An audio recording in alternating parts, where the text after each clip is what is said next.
Today's podcast examines the popular ballad Barbara Allen. I'll look at the publishing history, sing samples of the songs, and end on a complete performance of one of the songs. 'Twas in the pleasant month of May, when green leaves they were springing, a young man on his deathbed lay, for the sake of Barbara Allen. A young man on his deathbed lay, for the sake of Barbara Allen. He sent to her a servant maid, to the place where she was dwelling. I pray thee come see my master, if your name be Barbara Allen.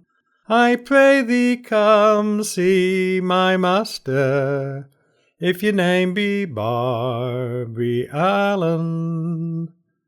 Slowly, slowly she walked up, so slowly she got to him. When she got to his bedside, she said, "Young man, you're dying." When she got to his bedside, she said, "Young man, you're dying." The tune and words were from Sam Lorna of Winterton-on-Sea in Norfolk, recorded in the late 1950s for the BBC by Philip Donnellan. A young man falls in love with Barbara Allen, but she does not return his love and makes scornful remarks about him. He pines away and dies. Barbara Allen realizes that she loves him, and she too pines away and dies. This very popular and widespread ballad of unrequited love seems to have captured the imagination of the listening and singing public. It's travelled round the English-speaking world, sung by both traditional and professional singers. The ballad itself is not of high drama. Bertrand Bronson referred to the narrative as a little song of a spineless lover who gives up the ghost without a struggle, and his spirited beloved who repents too late. It's clear that the ballad was in circulation in the mid-1600s.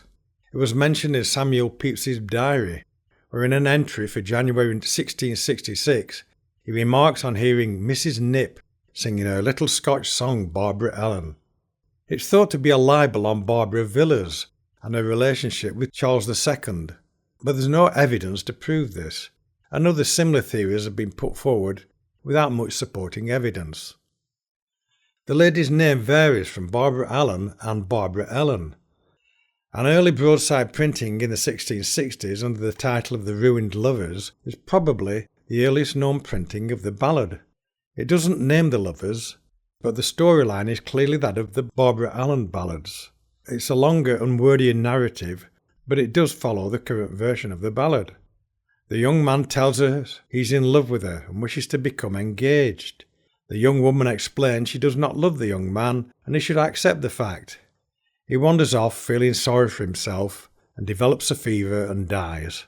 The young woman hears the news and she feels regret that he's died, and she wished she was able to restore him. She feels she brought about his death and retires to her bed and eventually also dies.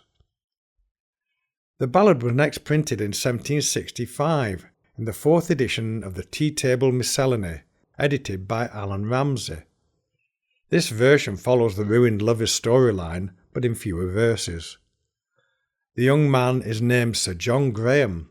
In this version, she states that he was in the tavern and drank the health to all the women, but slighted Barbara Allen by not including her. In a version printed in 1765, in the very influential Relics of Ancient English Poetry, edited by Thomas Percy, the action takes place in Scarlet Town. It's clear that the song has been in circulation for several centuries throughout Britain and North America, before any serious collection took place.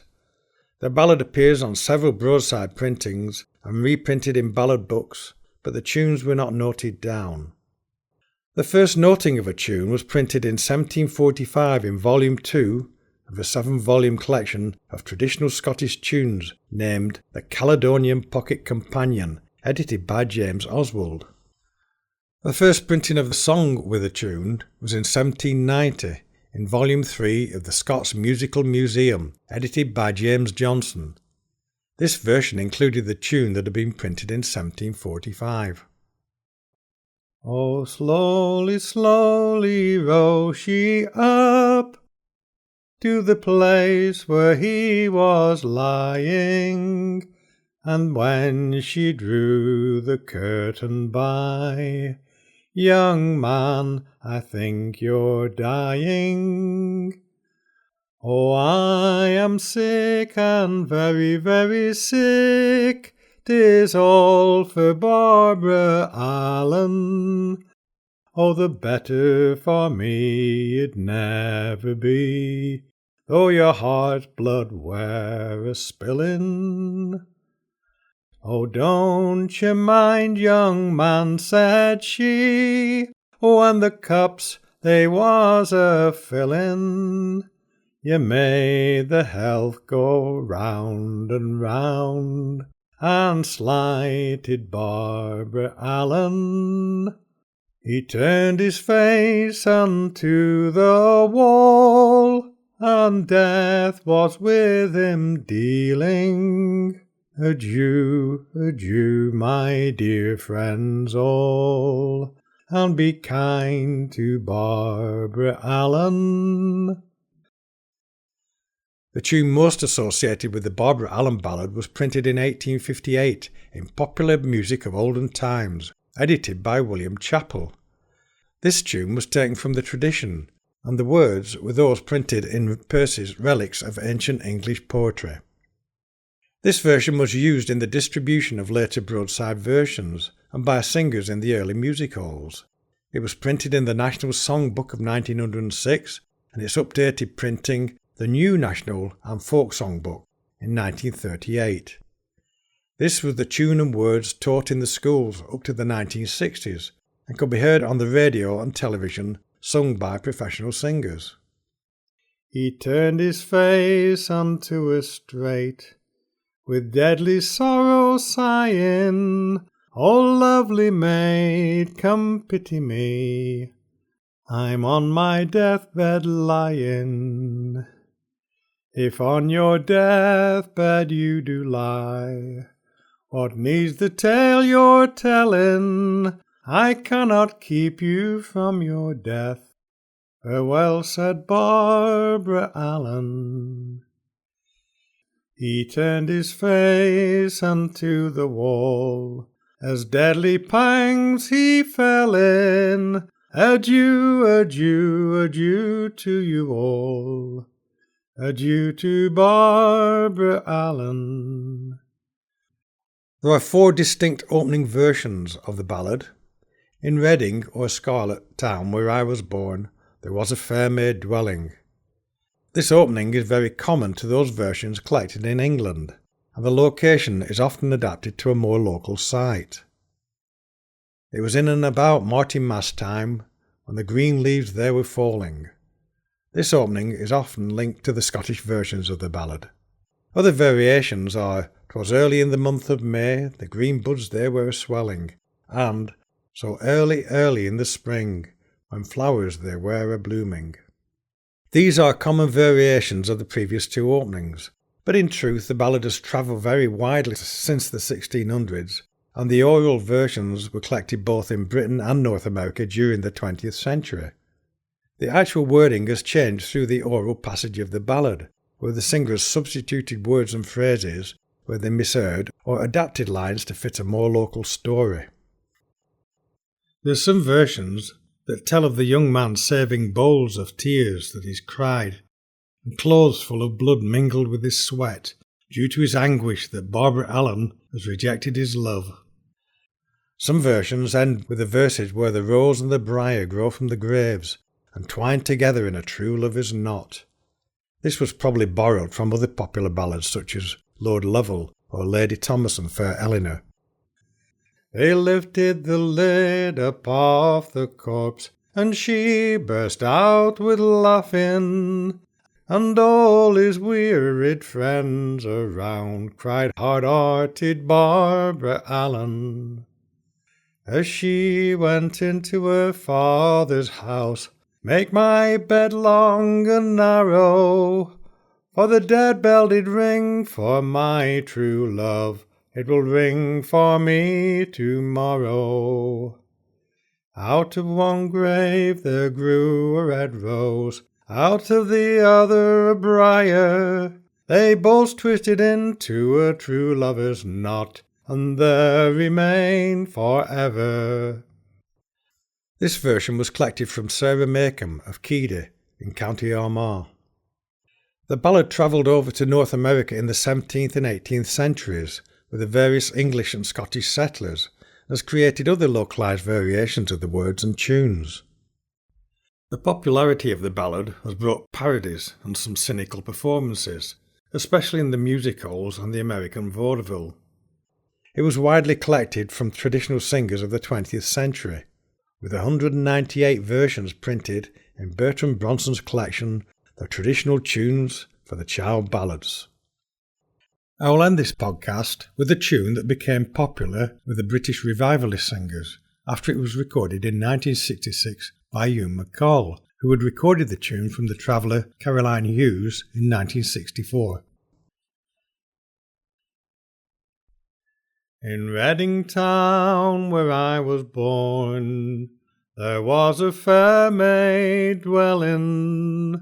A young man on his deathbed lay, for the love of Barbara Ellen, for the love of Barbara Allen.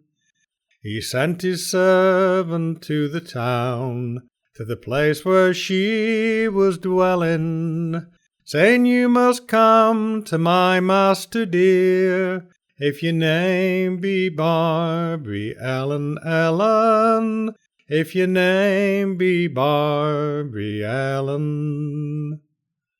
Slowly, slowly she got up, and came where he was lying, and when she looked on his pale face, said, "Young man, I think you're dying.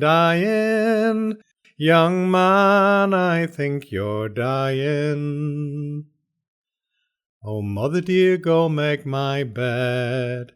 You make it soft and narrow, that I might die for the sake of love, and she might die for sorrow, and she might die for sorrow. Oh, look you to my bedside, you'll see a bowl there standing. It's full of tears that I've shed this night, for the loss of Barbary Ellen, for the loss of Barbary Ellen. Oh, look you over my bed head, you'll see a gold watch standing. There's my gold watch and my guinea gold ring. I bestow them to Barbary Ellen, I bestow them to Barbary Ellen. As she was walking o'er the green, she saw a corpse a-comin'. Oh, put him down, you 6 pretty lads, that I might gaze upon him, that I might gaze upon him.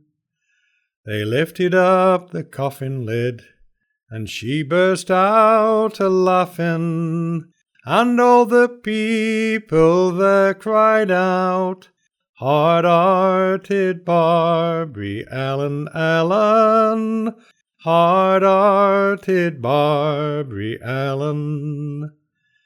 As she was walking o'er the green, she heard the bell a-tolling. With every stroke it seemed to say, "Hard-hearted Barbara Ellen, hard-hearted Barbara Ellen." O mother, mother, make my bed. Oh, make it long and narrow. My true love died for me today. I will die for him tomorrow, morrow. I will die for him tomorrow. Out of one grave there grew a rose, out of the other a briar. They twisted into a true love knot, the rose around the briar, briar, the rose around the briar.